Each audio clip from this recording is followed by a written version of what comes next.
मैं पिज़्ज़ा हूँ, दुनिया के सबसे मशहूर और महबूब खानों में से एक। आज मैं आपको अपनी कहानी सुनाने जा रहा हूँ जो सदियों पुरानी है और जिसमें बेशुमार रंग, जायके और सकाफतें शामिल हैं। मेरी कहानी सिर्फ एक खाने की कहानी नहीं, बल्कि ये इंसानी तहजीब, हिजरत, मोहब्बत और जद्दोजहद की दास्तान है। जब आप मेरे किसी टुकड़े को अपने मुंह में रखते हैं तो आप दरअसल तारीख का एक हिस्सा खा रहे होते हैं। मैंने सल्तनतों को उरूजो जवाल होते देखा, मैंने गरीबों की पनाहगाहों से लेकर शाही मोहल्लात तक का सफर तय किया और आज मैं दुनिया के हर कोने में मौजूद हूँ। मेरी कहानी इटली की पुरानी गलियों से शुरू होती है और आज ये न्यूयॉर्क की बुलंद इमारतों, टोक्यो की चमकदार शॉपिंग मॉल्स और पाकिस्तान की रौनक भरी शादियों तक फैली हुई है। मेरी पैदाइश के बारे में बहुत सी कहानियां मशहूर हैं, लेकिन सच ये है कि मेरी जड़ें कदीम तहजीबों में पेवस्त हैं। हजारों साल पहले जब इंसानों ने पहली बार आटे को पानी के साथ मिलाकर चिपटी रोटी बनाना सीखा, उसी वक्त मेरी कहानी का आगाज हुआ। एंशिएंट इजिप्ट में लोग चिपटी रोटियों पर मुख्तलिफ चीजें रख कर खाते थे। ग्रीक्स ने इस रिवायत को आगे बढ़ाया और प्लाकुस नामी एक चिपटी रोटी बनाई जिस पर वो जैतून का तेल, पनीर और जड़ी बूटियां डालते थे। रोमन्स ने भी इसी तर्ज की चीज बनाई जिसे वो पैनिस फोकेशियस कहते थे। ये सब मेरे दूर दराज के आबाओ अजदाद थे जिन्होंने मेरी बुनियाद रखी, लेकिन मेरी असल शनाख्त, मेरा वो रूप जिसे आज दुनिया पहचानती है, वो इटली के शहर नेपल्स में जन्म लिया। नेपल्स मेरी सच्ची जन्म भूमि है और ये शहर मेरे दिल के सबसे करीब है। 16वीं और 17वीं सदी में नेपल्स एक गरीब और मजदूरों से भरा हुआ शहर था, जहाँ लोगों को सस्ते और पेट भरने वाले खाने की जरूरत थी। यहीं पर कुछ होशियार बेकरों ने चपटी रोटी पर टोमेटो सॉस, पनीर और दूसरी चीजें डालकर एक नया खाना इजाद किया जो सस्ता भी था और लजीज भी। ये मेरा इब्तिदाई रूप था। मैं गलियों में बेचा जाता था और मजदूर, माहीगीर और गरीब लोग मुझे बड़े शौक से खाते थे। अमीर लोग मुझे हकारत की नजर से देखते थे और मुझे गरीबों का खाना समझते थे, लेकिन मैंने कभी हिम्मत नहीं हारी क्योंकि मुझे मालूम था कि एक दिन मेरी किस्मत बदलेगी। टोमेटो की कहानी मेरी कहानी का एक अहम हिस्सा है क्योंकि आज जो मेरा मशहूर सुर्ख रूप है वो टोमेटो की वजह से है। लेकिन ये जानकर आप हैरान होंगे कि टोमेटो असल में यूरोप का फल नहीं था, बल्कि ये साउथ अमेरिका से आया था। जब स्पेनिश एक्सप्लोरर्स ने 16वीं सदी में अमेरिका को दरियाफ्त किया तो वो अपने साथ बहुत सी नई चीजें लेकर आए जिनमें टोमेटो भी शामिल था। इब्तिदा में यूरोपियंस टोमेटो को जहरीला समझते थे और खाने से डरते थे, लेकिन नेपल्स के गरीब लोगों के पास खाने के ज्यादा इंतखाब नहीं थे, इसलिए उन्होंने टोमेटो को आजमाया और पाया कि ये ना सिर्फ महफूज है बल्कि इंतहाई लजीज भी है। जब टोमेटो मेरे साथ मिला तो एक जादू हुआ और मैंने वो शक्ल इख्तियार कर ली जो आज मेरी पहचान है। 18वीं सदी में नेपल्स की गलियों में बहुत सी पिज़्ज़ेरिया खुल चुकी थीं, जहां लोग मुझे खरीदने आते थे। ये छोटी छोटी दुकानें थीं जहां लकड़ी के तंदूर में पिज़्ज़ा पकाया जाता था। इस वक्त मेरे 3 बुनियादी रूप थे। पहला मरीनारा था जिसमें टोमेटो सॉस, लहसुन, जैतून का तेल और ओरिगानो डाला जाता था। दूसरा मार्गेरिटा था जिसमें टोमेटो सॉस, मोज़रेला चीज और ताजा तुलसी के पत्ते डाले जाते थे। तीसरा बियांका था जिसमें टोमेटो सॉस नहीं डाला जाता था बल्कि सिर्फ पनीर और दूसरी चीजें इस्तेमाल होती थीं। ये तीनों रूप आज भी मौजूद हैं और ट्रेडिशनल पिज्जा की पहचान समझे जाते हैं। मेरी जिंदगी का सबसे अहम वाकया 1889 में पेश आया जब इटली की क्वीन मार्गेरिटा दी सवोया ने नेपल्स का दौरा किया। इस वक्त तक इटली एक मुत्तहिद मुल्क बन चुका था और मलका अपनी रियाया से मिलने आई थी। मलका ने सुना था कि नेपल्स में एक मशहूर खाना मिलता है जिसे गरीब लोग बहुत शौक से खाते हैं और उन्होंने उसे आजमाने की ख्वाहिश जाहिर की। मशहूर पिज़्ज़ाइयोलो यानी पिज़्ज़ा बनाने वाले राफेल एस्पोजिटो को शाही महल में बुलाया गया। एस्पोजिटो ने मलका के लिए 3 मुख्तलिफ किस्म के पिज़्ज़ा बनाए। मलका ने सबसे ज्यादा इस पिज़्ज़ा को पसंद किया जिस पर टोमेटो की सुर्ख सॉस, मोज़रेला का सफेद पनीर और तुलसी के सब्ज पत्ते थे। ये तीनों रंग इटली के झंडे के रंगों से मिलते थे। एस्पोजिटो ने इस पिज़्ज़ा का नाम मलका के नाम पर पिज़्ज़ा मार्गेरिटा रख दिया और ये नाम आज तक चला आ रहा है। मलका मार्गेरिटा की पसंदीदगी ने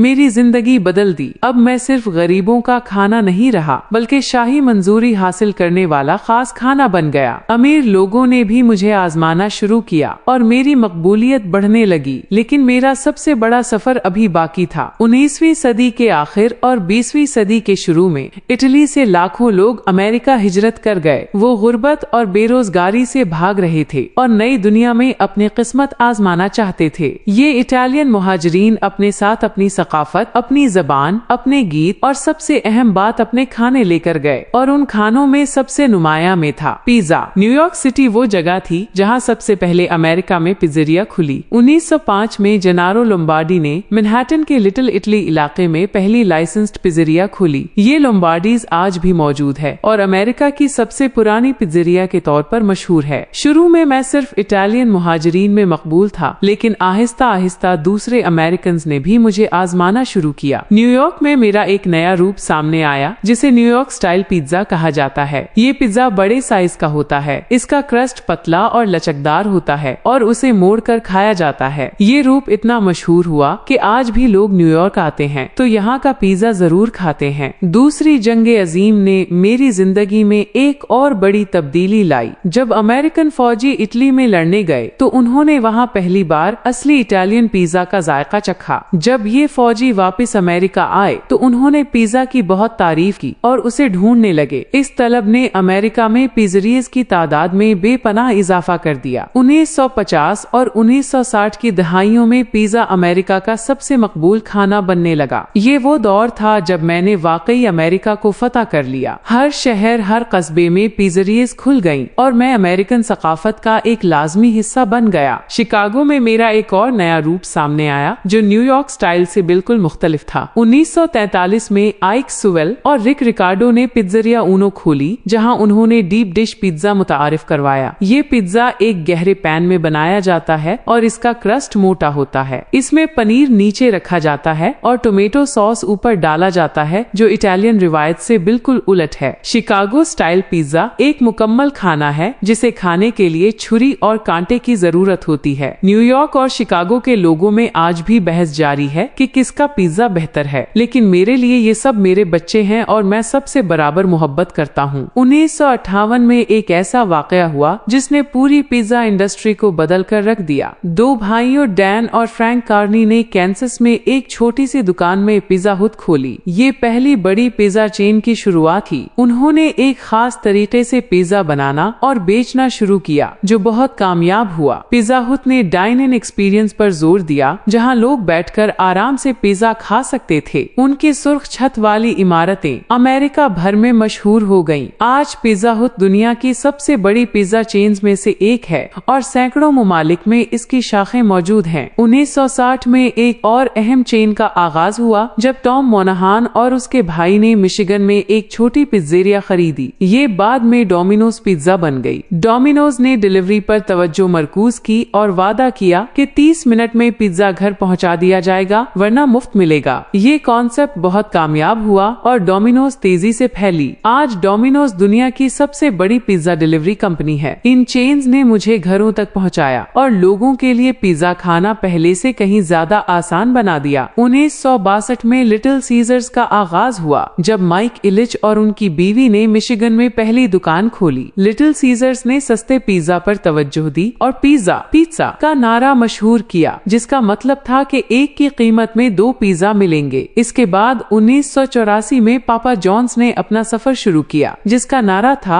बेटर इंग्रेडिएंट्स बेटर पिज्जा। इन तमाम चेन्स ने मिलकर पिज्जा को एक आम खाने से बढ़ाकर $1 बिलियन इंडस्ट्री बना दिया। आज सिर्फ अमेरिका में पिज्जा इंडस्ट्री की सालाना आमदनी $46 से ज्यादा है। मेरी कहानी सिर्फ अमेरिका तक महदूद नहीं रही बल्कि मैंने पूरी दुनिया फतह की। बरतानिया में 1965 में पहली पिज्जा हट खुली और उसके बाद पिज्जा बरतानवी सकाफत का हिस्सा बन गया। आज बरतानिया में पिज्जा सबसे ज्यादा पसंद किए जाने वाले खानों में से एक है। ऑस्ट्रेलिया में पिज्जा 1950 की दिहाई में इटालियन मुहाजिरीन के साथ आया और आज ये वहाँ का कौमी खाना समझा जाता है। ऑस्ट्रेलियंस ने कुछ मुनफरिद टॉपिंग्स मुतारिफ करवाए जैसे कि एग, पाइनएप्पल और कैंगरू मीट। जापान में पिज्जा 1970 की दिहाई में मुतारिफ हुआ और जापानीज ने इसे अपने अंदाज में ढाल लिया। वहाँ पिज्जा पर स्क्विड, ईल और मेयोनेज जैसी चीजें डाली जाती हैं जो इटालियन लोगों को अजीब लग सकती हैं। ब्राजील दुनिया का दूसरा सबसे बड़ा पिज्जा खाने वाला मुल्क है। सबसे पहले नंबर पर अमेरिका है, लेकिन ब्राजील में पिज्जा की मोहब्बत बेमिसाल है। साओ पाउलो शहर को दुनिया का पिज्जा कैपिटल भी कहा जाता है क्योंकि यहाँ हर रात लाखों पिज्जाज बनते और खाए जाते हैं। ब्राजीलियंस ने भी अपनी मुनफरिद टॉपिंग्स मुतारिफ करवाएं जैसे कि green peas, corn, heart of palm और यहाँ तक के चॉकलेट और बनाना वाला डिजर्ट पिज्जा। इंडिया में पिज्जा 1996 में आया, जब पिज्जा हट ने बेंगलोर में अपनी पहली शाख खोली। इंडियंस ने पिज्जा को अपनी सकाफत के मुताबिक ढाल लिया और tandoori chicken pizza, paneer tikka pizza जैसी किस्में बनाए जो बहुत मशहूर हुई। पाकिस्तान में मेरी आमद 1990 की दहाई में हुई और आज मैं पाकिस्तान के नौजवानों का पसंदीदा खाना हूँ। पाकिस्तान में पहले पिज्जा हट आई और फिर डोमिनोज और दूसरी चेन्स भी आ गईं। लेकिन सबसे दिलचस्प बात यह है कि पाकिस्तान में बहुत सी लोकल पिज्जरियाज ने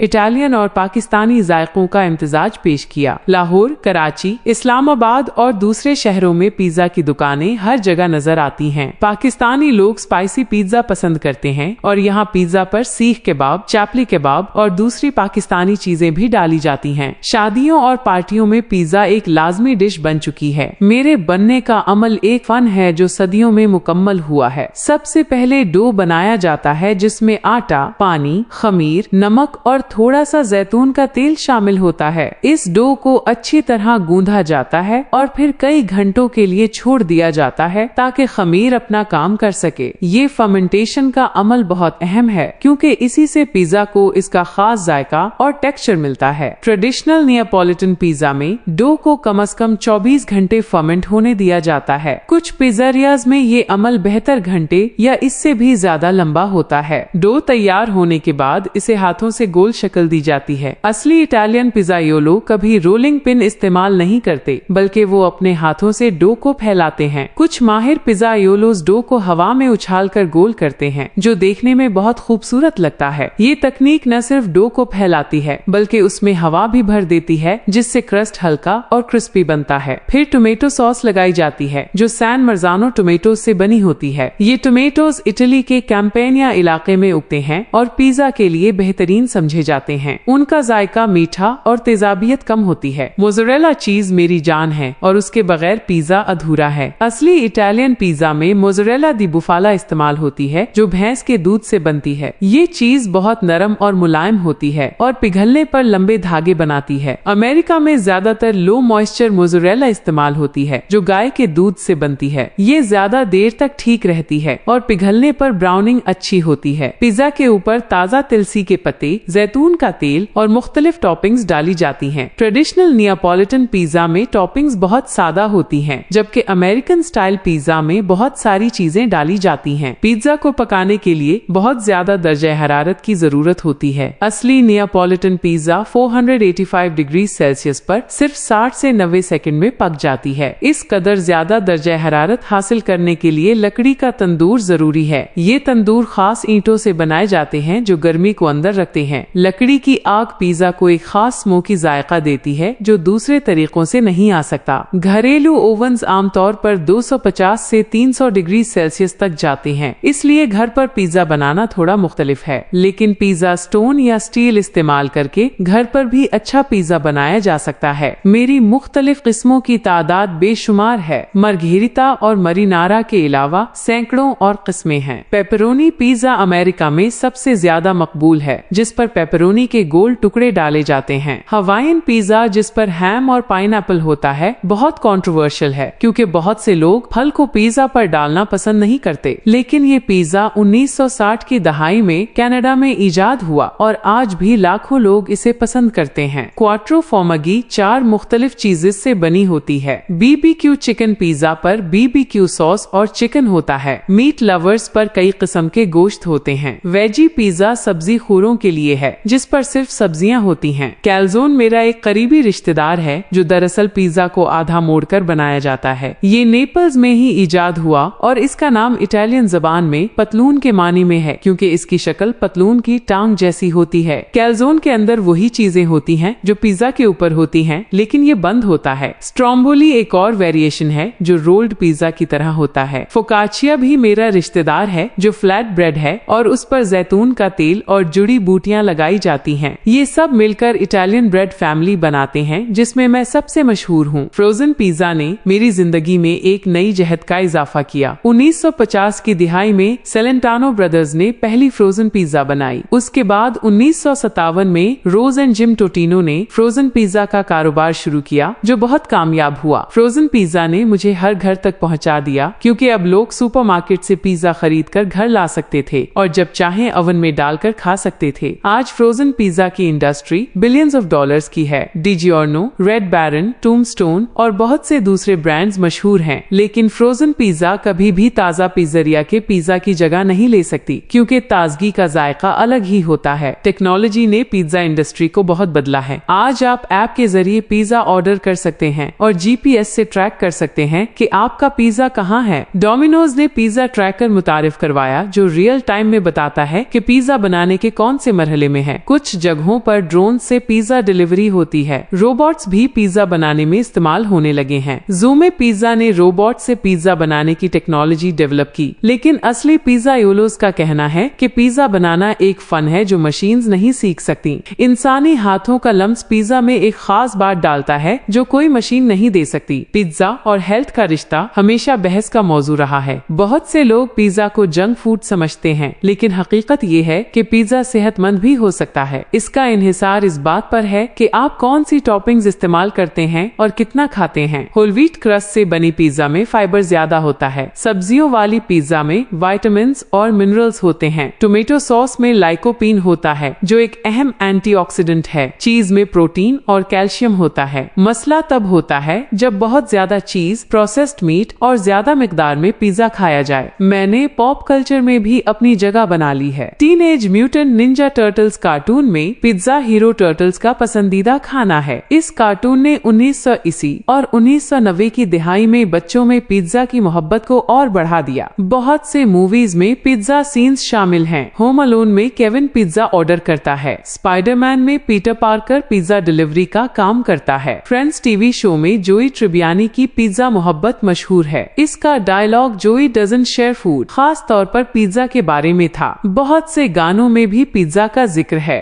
पिज्जा वाकई पॉप कल्चर का एक अहम हिस्सा बन चुका है। मेरे साथ बहुत से रिकॉर्ड्स वाबस्ता हैं। दुनिया का सबसे बड़ा पिज्जा 2012 में रोम में बनाया गया, जो 131 फीट लंबा था और उसका नाम ओटाविया रखा गया। सबसे महंगी पिज्जा न्यूयॉर्क की इंडस्ट्री किचन ने बनाई, जिसकी कीमत $2,700 थी और उस पर रेयर इंग्रेडिएंट्स शामिल थे, जैसे कि ट्रफल्स और कैवियार। सबसे ज्यादा टॉपिंग्स वाली पिज्जा में 254 मुख्तलिफ टॉपिंग्स थीं, जो ऑस्ट्रेलियन टीम ने बनाई। सबसे बड़ी पिज्जा डिलीवरी 2014 में हुई, जब पिज्जा हट ने इंटरनेशनल स्पेस स्टेशन पर पिज्जा भेजा। ये पहली स्पेस डिलीवरी थी और उसने साबित किया कि पिज्जा कायनात में भी पहुंच सकता है। मेरे बारे में बहुत सी दिलचस्प हकायक हैं जो शायद आप नहीं जानते। हर सेकंड में दुनिया में तकरीबन 350 पिज्जा के स्लाइसेस खाए जाते हैं। हर साल अमेरिका में 3 पिज्जा फरोख्त होती हैं। सैटरडे रात पिज्जा की सबसे ज्यादा फरोख्त होती है। सुपर बोल संडे सिर्फ थैंक्सगिविंग के बाद सबसे बड़ा पिज्जा खाने का दिन है। अक्टूबर पिज्जा का महीना है और हर साल नेशनल पिज्जा मंथ मनाया जाता है। फरवरी 9 को नेशनल पिज्जा डे है। ये सब मुनासिबात इस बात का सबूत हैं कि पिज्जा लोगों की जिंदगियों में कितनी अहम जगह रखता है। मेरी कामयाबी का राज क्या है? मैं सोचता हूँ कि ये मेरी फ्लेक्सिबिलिटी है। मैं हर सकाफत के मुताबिक खुद को ढाल लेता हूँ। इंडिया में मैं स्पाइसी हो जाता हूँ। जापान में मैं सी फूड से लदा होता हूँ। ब्राजील में मैं मीठा भी बन जाता हूँ। मैं हर बजट के लोगों के लिए दस्तयाब हूँ। $1 का स्लाइस भी मिलता है और सैकड़ों डॉलर्स की गौ में पिज्जा भी। मैं शेयरिंग के लिए परफेक्ट हूँ। दोस्तों के साथ बैठकर पिज्जा खाने का मजा ही अलग है। मैं कंफर्ट फूड हूँ जो लोगों को खुशी देता है। जब कोई उदास होता है तो पिज्जा उसका मूड बेहतर कर देता है। मेरी बनाने की सनत ने लाखों लोगों को रोजगार दिया है। सिर्फ अमेरिका में पिज्जा इंडस्ट्री में 9 लाख से ज्यादा लोग काम करते हैं। उनमें पिज्जा योलोज, डिलीवरी ड्राइवर्स, मैनेजर्स और दफ्तरी कारकुन शामिल हैं। बहुत से स्टूडेंट्स अपनी तालीम के दौरान पिज्जा डिलीवरी का काम करते हैं। बहुत से लोगों ने अपनी पिज्जरिया खोलकर अपने कारोबार शुरू किए हैं। पिज्जा इंडस्ट्री ने एंटरप्रेन्योरशिप की हौसला अफजाई की है, क्योंकि एक छोटी पिज्जरिया भी कामयाब हो सकती है अगर पिज्जा अच्छा हो। ये अमेरिकन ड्रीम का एक हिस्सा है जहां मेहनत से कामयाबी मिल सकती है। आज आर्टिसान पाकिस्तान पिज्जा का ट्रेंड बढ़ रहा है, जहां लोग ट्रेडिशनल तरीकों से बनी पिज्जा की कदर करते हैं। नियापोलिटन पिज्जा की हिफाजत के लिए एसोसिएशन वेरेस पिज्जा नेपोलिटाना नामी तंजीम बनाई गई है, जो असली नियापोलिटन पिज्जा के मेयार की निगरानी करती है। इस तंजीम ने पिज्जा बनाने के सख्त उसूल बनाए हैं, जिनमें इंग्रेडिएंट्स, तकनीक और अवन का दर्जा हरारत शामिल है। सिर्फ वही पिज्जारियाज जो इन असूलों पर पूरा उतरती हैं, उन्हें वेरा पिज्जा नेपोलिटाना का सर्टिफिकेट मिलता है। 2017 में यूनेस्को ने नियापोलिटन पिज्जा बनाने के फन को इंटेंजिबल कल्चरल हेरिटेज की फहरिस्त में शामिल किया, जो मेरे लिए बहुत बड़ा एजाज है। मेरे फ्यूचर के बारे में बात करें तो मैं मुसलसल इवॉल्व हो रहा हूँ। प्लांट बेस्ड पिज्जा एक नया ट्रेंड है, जहाँ वीगन चीज और मीट ऑल्टरनेटिव्स इस्तेमाल होते हैं। बियॉन्ड मीट और इम्पॉसिबल फूड्स जैसी कंपनीज ने प्लांट बेस्ड पेपरोनी और सॉसेज बनाए हैं, जो पिज्जा पर डाले जाते हैं। ग्लूटेन फ्री पिज्जा उन लोगों के लिए है जिन्हें ग्लूटेन से एलर्जी है। कॉलीफ्लावर क्रस्ट पिज्जा उन लोगों में मकबूल है जो कम कार्बोहाइड्रेट्स खाना चाहते हैं। कीटो पिज्जा भी दस्तयाब है, जो कीटोजेनिक डाइट के मुताबिक बनाया जाता है। ये सब इनोवेशंस बताती हैं कि मैं हर किसी के लिए दस्तयाब रहना चाहता हूँ। सस्टेनेबिलिटी भी पिज्जा इंडस्ट्री के लिए अहम बन रही है। बहुत से पिज्जेरियाज अब लोकली ग्रोन इंग्रेडिएंट्स इस्तेमाल कर रही हैं, ताकि कार्बन फुटप्रिंट कम हो। ऑर्गेनिक इंग्रेडिएंट्स का इस्तेमाल बढ़ रहा है। पैकेजिंग को इको फ्रेंडली बनाने की कोशिशें हो रही हैं। पिज्जा बॉक्सेस को रिसाइक्लेबल बनाया जा रहा है। कुछ कंपनीज ने रीयूजेबल पिज्जा कंटेनर्स मुतारिफ करवाए हैं। फूड वेस्ट कम करने के लिए भी काम हो रहा है। बहुत से पिज्जेरियाज अपना बचा हुआ खाना चैरिटीज को देती हैं। ये सब तब्दीलियां बताती हैं कि पिज्जा इंडस्ट्री माहौल के बारे में सोच रही है। मेरे साथ लोगों की जज्बाती यादें वाबस्ता हैं। बच्चों की बर्थडे पार्टीज में पिज्जा जरूर होता है। कॉलेज के students let night study sessions में पिज्जा ऑर्डर करते हैं। दोस्तों की गैदरिंग्स में पिज्जा शेयरिंग का मजा ही अलग है। पहली डेट पर बहुत से लोग पिज्जरिया जाते हैं, क्योंकि ये कैजुअल और कंफर्टेबल है। खानदान के साथ पिज्जा नाइट एक रिवायत है जो बहुत से घरों में होती है। मैं लोगों को इकट्ठा करता हूँ और खुशियाँ बांटता हूँ। यही मेरी सबसे बड़ी कामयाबी है कि मैंने लाखों लोगों की जिंदगियों में खुशी का एक जरिया बनने का एजाज हासिल किया। नेपल्स से शुरू होने वाला मेरा सफर आज पूरी दुनिया तक फैल चुका है। मैं एक सादा खाने से ग्लोबल फिनोमिनन बन गया हूँ। मैंने सियासत, सकाफत, खेल और तफरीह सब में अपनी जगह बनाई है। अमरीकी सदूर ने व्हाइट हाउस में पिज्जा पार्टीज की हैं। खिलाड़ी जीत के बाद पिज्जा से जश्न मनाते हैं। म्यूजिशियंस ने मेरे बारे में गाने लिखे हैं। आर्टिस्ट्स ने मेरी तस्वीरें बनाई हैं। मैं एक आइकन बन गया हूँ जो हर जगह पहचाना जाता है। इटली के झंडे के रंग मेरे अंदर हैं, लेकिन अब मैं पूरी दुनिया का हूँ। आने वाले वक्त में मैं और भी इवॉल्व होता रहूंगा। नई टेक्नोलॉजीज, नए इंग्रेडिएंट्स, नए जायके सब मेरी कहानी में इजाफा करते रहेंगे। लेकिन एक चीज कभी नहीं बदलेगी, और वो है लोगों के साथ मेरा रिश्ता। मैं हमेशा वो खाना रहूंगा जो खुशी देता है, जो लोगों को इकट्ठा करता है, जो यादें बनाता है। चाहे आप इटली की किसी पुरानी पिज्जरिया में हो या पाकिस्तान की किसी मॉडर्न पिज्जरिया में, चाहे आप न्यूयॉर्क का थिन क्रस्ट खा रहे हो या शिकागो का डीप डिश, मैं वही हूँ जो सदियों पहले नेपल्स की गलियों में था। मैं पिज्जा हूँ और मेरी कहानी अभी खत्म नहीं हुई। ये कहानी आप सब के साथ मिलकर लिखी जा रही है। हर बाइट के साथ, हर स्लाइस के साथ, हर याद के साथ। मेरी कहानी में आप भी शामिल हैं, क्योंकि पिज्जा सिर्फ खाना नहीं, ये मोहब्बत है, ये खुशी है, ये जिंदगी है।